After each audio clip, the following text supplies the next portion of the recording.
Hello friends, welcome to my YouTube channel. तो guys अब हम स्टार्ट करने वाले हैं एक्सरसाइज 1.2। तो इसका फर्स्ट क्वेश्चन हम कर रहे हैं अभी।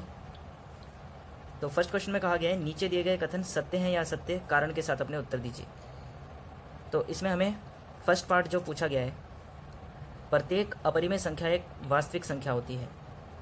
तो इस क्वेश्चन को समझते हैं, इसका आंसर सत्य होगा या असत्य।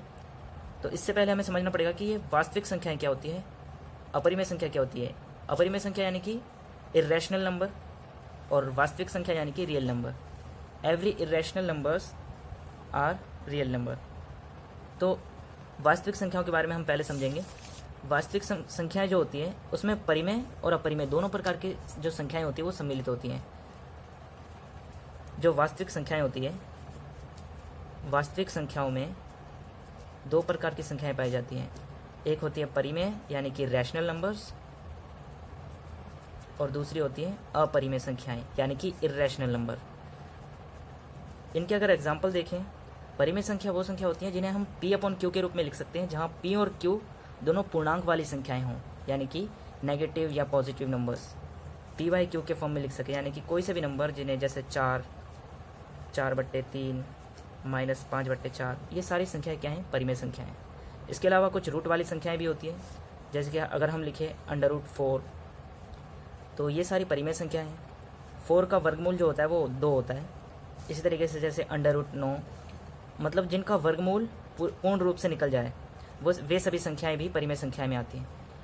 और कुछ संख्याएं जो रिपीटिंग नंबर्स होते हैं उनको अपरिमेय संख्याएं कहते हैं, या जिनका वर्गमूल ना निकले, जैसे कि √5, √3 और इस तरीके की जितनी भी संख्याएं होती हैं उनको हम अपरिमेय संख्या कहेंगे।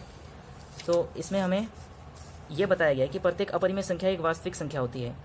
तो अपरिमेय संख्या अगर हम देखें, √5, √3, ये अपरिमेय संख्या क्या एक वास्तविक संख्या है? तो बिल्कुल है, क्योंकि वास्तविक संख्या के पार्ट में ही अपरिमेय संख्याएं सम्मिलित हैं। तो हम इसका आंसर लिखेंगे सत्य। तो इसका आंसर हम लिखते हैं पहले सत्य। अब इसका हम कारण लिख सकते हैं। तो इसका हम कारण लिखेंगे कि जो अपरिमेय संख्याएं होती हैं, प्रत्येक अपरिमेय संख्या एक वास्तविक संख्या होती है। तो हम लिख सकते हैं क्योंकि प्रत्येक अपरिमेय संख्या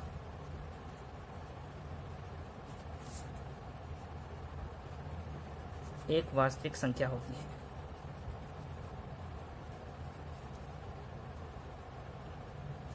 एक वास्तविक संख्या होती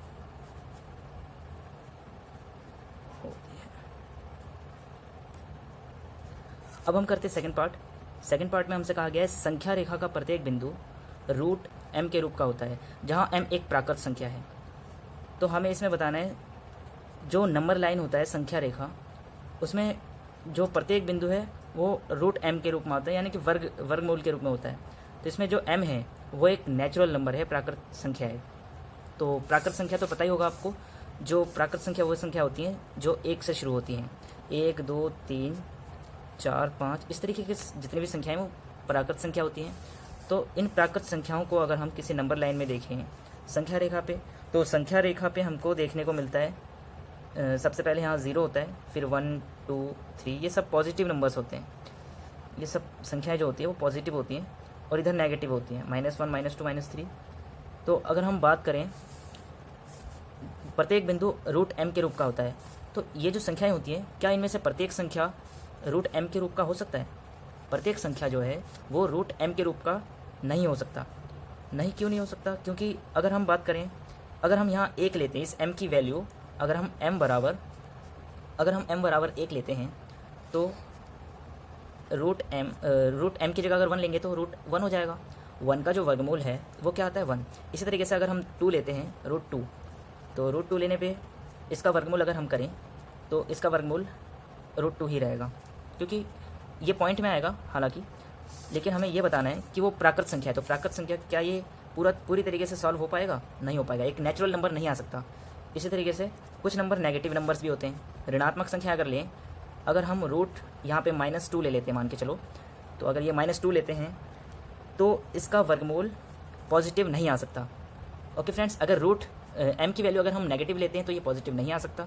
तो इसीलिए यह कथन असत्य है। तो इसमें हमसे पूछा गया था कि संख्या रेखा का प्रत्येक बिंदु √m के रूप का होता है, जहां m एक प्राकृत संख्या है। तो इसका आंसर होगा असत्य। तो हम लिख सकते हैं सेकंड पार्ट का आंसर असत्य। अब इसका हम कारण भी लिख देते हैं,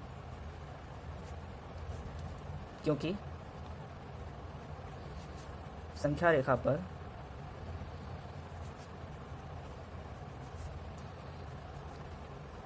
धनात्मक एवं ऋणात्मक यानी कि पॉजिटिव एंड नेगेटिव संख्याएं होती हैं, लेकिन यह संभव नहीं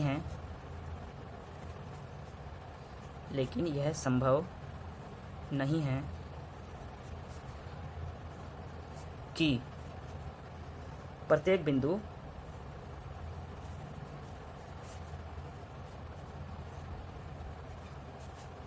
का वर्गमूल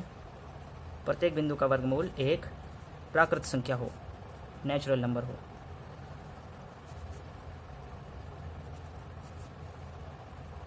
अब थर्ड पार्ट करते हैं। तो थर्ड पार्ट में हमसे पूछा गया है कि प्रत्येक वास्तविक संख्या एक अपरिमेय संख्या होती है।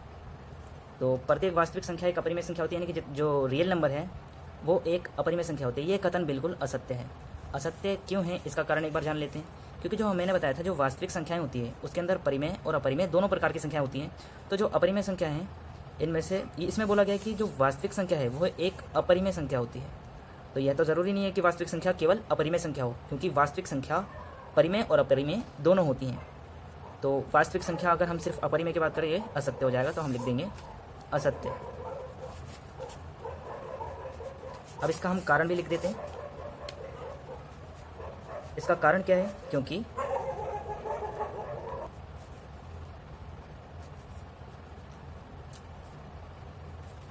वास्तविक संख्याओं में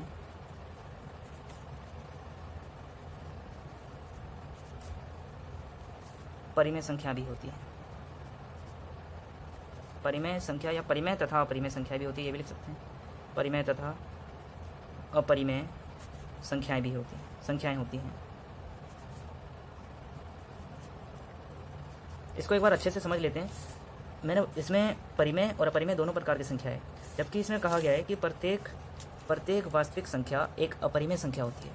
अगर हम इसमें देखें तो दोनों ही इसमें वास्तविक संख्याएं हैं, चाहे हम 4/3 की बात करें, -5/4 या √5 की। लेकिन अगर इनमें से हम किसी एक एग्जाम्पल को लेते हैं, जैसे कि अगर बात करें -5/4, तो क्या ये -5/4 एक वास्तविक संख्या है? तो ये बिल्कुल सही है, -5/4 एक वास्तविक संख्या है। लेकिन क्या -5/4 एक अपरिमेय संख्या है?